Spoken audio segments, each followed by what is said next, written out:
ఒకటి రెండు మూడు నాలుగుకు అర్థమేమిటో చెప్పనా? చెప్పుకో, త్వరగా చెప్పుకో. ఒకటంటే ఒకటిగా అడుగేద్దాం,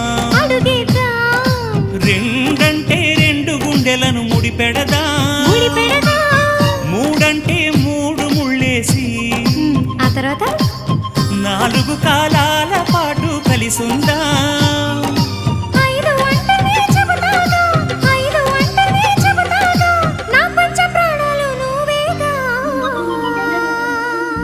అమ్మావు ఇల్లు ఈగ చదివానాడు, ప్రేమ వలపు మనసు మమత చదివాయినాడు.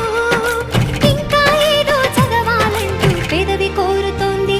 భలేగా కొత్త చదువు చదువు, ఇలా నా ముద్దు కవిత చదువు, చెలి మురిపాల కథలు చదువు.